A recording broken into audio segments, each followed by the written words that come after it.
법원에서는 투명한 사법행정을 위해서 제도 개선에 대해서 말씀을 많이 드렸습니다. 사법농단 사건으로 사법부에 대한 신뢰가 많이 떨어져 있는 상황에서 투명한 사법, 소통하는 사법, 규범과 현실이 일치하는 사법이 필요합니다. 그런데 그 가장 큰 걸림돌이 현재의 판결문 공개 제도입니다. 판결문이 투명하게 공개되지 않아서 국민들이 판결문을 찾아보기가 어렵습니다.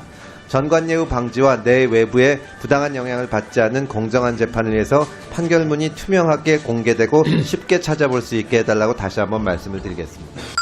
법무부와 검찰에서는 실효성 있는 검찰개혁에 대해서 말씀을 드렸습니다. 수사기관이 부실수사, 권한남용, 인권침해 등을 하지 않도록 누군가가 견제하며 감시하고 통제해야 합니다.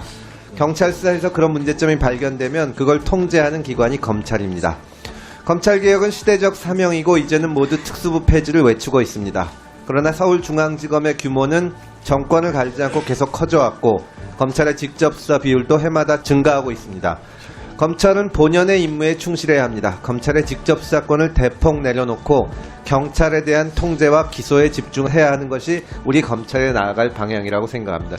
법제처 소속 공무원들이 외부 강의 시 대가 미신고, 신고 내용과 지급금액 불일치, 출장 미신청 등 여러가지 문제점이 나타났습니다. 범죄 피해 구조금은 타인의 범죄 행위로 인해 생명, 신체 피해를 받은 사람들을 구조하기 위해 만든 제도로 국민의 세금으로 집행되는데 검찰청 공무원이 구상권 행사를 게을리해서 소송기간이 경과한 사례가 다수 발생했습니다. 공무원들의 안이한 태도로 국민들의 세금이 줄줄 새고 있습니다. 기관장들께서는 이런 사례가 재발하지 않도록 소속 공무원들에 대한 철저한 관리를 해야 합니다. 국민의 눈높이에 맞는 사법행정 구현에 대해서 말씀을 드렸습니다. 올 한 해 주택 갭 투자로 인한 전세보증금 피해로 인해서 나라 전체가 떠들썩했습니다. 강서구에도 갭 투자로 인한 다수의 잠재적 피해자가 있습니다. 피해자분들 대부분이 사회 초년생이거나 신혼부부들이라 더 큰 문제입니다. 이번 사건이 다수의 피해자가 있고 또 향후 피해자가 늘어날 수 있다는 점에서 검찰 등 관계기관이 계속 관심을 가져주시기를 바랍니다.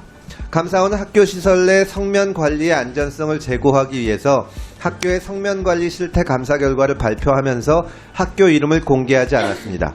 국민들이 불안하지 않도록 학교명을 투명하게 공개해야 된다는 말씀을 다시 드립니다. 헌법재판소는 2018년도까지 국선 대리인 보수 등 사업을 성인지 예산으로 편성하였습니다. 대법원은 국선 변호료 지원 사업을, 법제처는 어린이 법제관 사업을 성인지 예산으로 분류했다가 성인지 목적에 합당하지 않는다는 지적을 받고 2019년도에 이 사업들을 성인지 예산에서 제외했습니다. 사회의 다양한 목소리를 담아내고 국민의 기본권을 수호해야 하는 국가기관에서 엉뚱한 사업을 성인지 예산으로 분류하고 문제점을 지적받자 성인지 사업을 아예 편성하지 않은 것은 대단히 큰 잘못이라고 생각을 합니다. 이 자리에서 국정감사를 받는 법원, 법무부, 검찰, 감사원, 헌법재판소는 다른 국가기관에 비해 특히 인권보호에 최선을 다해야 한다고 생각합니다. 정치권이 여러 가지로 대립하고 또 국민들도 거리를 나서는 어지러운 상황에서도 성실히 감사에 임해 주셔서 감사하다는 말씀을 드립니다. 감사드립니다. 본격 소셜정치 미디어 금태섭 TV